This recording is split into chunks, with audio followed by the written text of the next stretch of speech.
What's up, ladies and gentle beans? I don't know if you can see me very well. Let me just put some light on the situation. It is Friday. It is a little after midnight, and I thought I would bring you to the gym again, and I'd take you through my leg session. Nothing too strenuous. We're just going to squat some stuff and bits and pieces. But first and foremost, before we get into this training session, I'm going to go take a dump because we don't want any little accidents once we start squatting. See you on the other side. Okay then, let's get straight into this one, boys and girls. We start off with my warm-up, which is the leg extension. So you can see this is a first set, just doing it 50 kilograms. We're doing 20 repetitions on this one. This is more just to kind of warm up the legs and get them ready for what is about to come, which is carnage, basically. And then moving into set 2 onto 70 kilograms, 15 repetitions on this one. Again, just increasing the weight so the rep range just comes down slightly. And again, this is just all about just pumping a bit of blood into the quads and just getting them ready for the next group of exercises after this warm-up set. And then we move into set 3, which is 105 kilograms and just 8 repetitions on this one. So this is just the heaviest weight, just really putting it down and just getting it ready to go.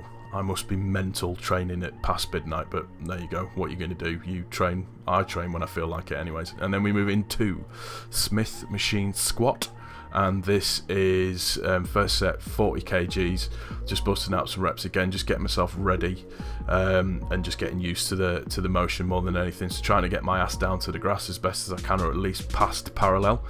One of the things that you often see people do when they're squatting, and again, slight disclaimer on this one, I am by no means an expert when it comes to training, but I am used to doing certain things. And one of the things that you'll often see people do is that their legs, when they squat down, they collapse out, and then when they come back, their knees collapse in.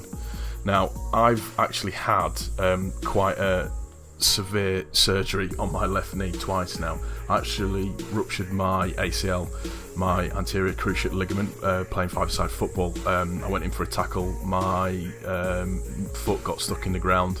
The top half of my leg went 90 degrees one way and the bottom half of my leg stayed where it was, and it was basically snap city. So what they actually had to do is they took a tendon out of my hamstring to rebuild the ACL joint back up and just to work on it again. So I'm very conscious on my knees here when I'm doing squats and trying to make sure that I keep myself as stable as possible. So started off at 20, then went up to 40 kilograms. I've then moved on to 80 kilograms, and then I go for the final push, which is 100 kilograms, just for 4 reps, just to try and get it out. I've not hit 100 for ages, and again, this is by no means a decent squat for anybody, but with my weak ass knee, it actually works out quite well for me doing it this way. So took the jacket off of this one just to give it a little bit more emphasis and a little bit more effort, but again, just concentrate on the form, trying to make sure that your legs don't collapse out or knock in just as you're coming up. Just keep yourself as absolutely stable as you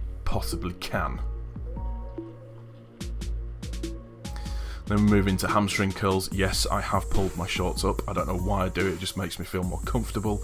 Working on 40 kilograms to start with for 12 or 15 reps, something like that anyways. And this is again just about controlling the form and keeping a constant motion just to try and get your hamstring works. Again, because of my knee injury, my left hamstring is considerably shorter than the right one, smaller than the right one, so it makes it a little bit weird. It's just the overcompensation whilst my left knee was sorting itself out. Second set, 50 kilograms, as you can see, go for 12 reps again. And again, it's just about keeping that constant motion going. I've pulled my hood up on my hoodie just to emphasize that I'm being badass or something to that effect. And then we move into the last set, which is 65 kilograms. It's just 8 repetitions again, just try to keep the constant motion going, just try to get a really good squeeze at the top there and just battering the hamstrings as best as I can do. If you do have a deficiency, you can do them individually, so use individual legs to do it, to try and build one up that isn't as strong as the other one.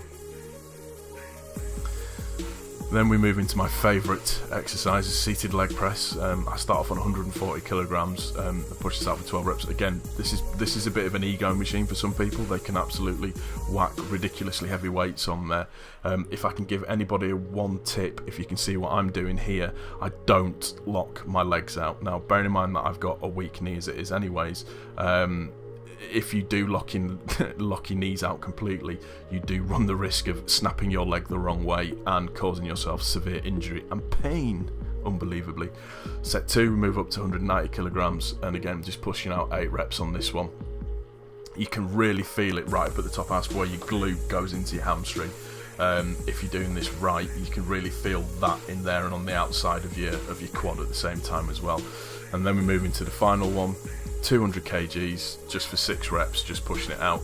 By this point, I'm starting to get kind of really fatigued by this point, and I'm struggling a little bit. I'm sweating like nobody's business. I'm tired.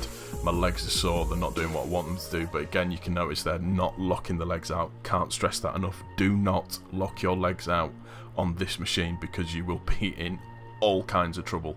There's a video of a woman that did exactly the same thing, and she snapped her knee the wrong way. Yep, that's me happy about doing the leg press machine. And then we move into calf raises, all 12 reps, but what I do is I do these slightly differently. So the first set that I'll do them with my feet pointed forwards. The second set that I do with my toes pointed outwards.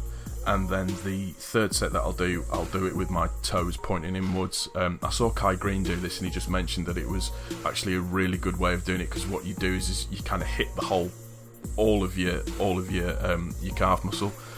My calf muscles are a lacking part of my body. I'm by no means a muscle freak by any stretch of the imagination, but I really want to work on my calves and try and pick them up a little bit. So, working on them every day to get them a little bit stronger. You can see there with the toes pointed out, just trying to hit various sections of the calf muscle and try and make them grow. And then we move into the last set. There's a lot of arse action going on here, actually. Apologies for that. Moving to the last set where the toes are actually pointed inwards, and then you just rep that out for 12. That's going to do it for this one, guys. Real short video, but that's just me blasting my leg workout. I hope you've enjoyed it. If you have, please don't forget to click that like button. If you are new to my channel, please also don't forget to subscribe. I really did feel like puking after I'd finished this. It's been a while since I've trained legs. I do hope you've enjoyed it, and we will see you on the next one, guys. Thank you again for watching, really appreciate it. See you on the next one. Peace.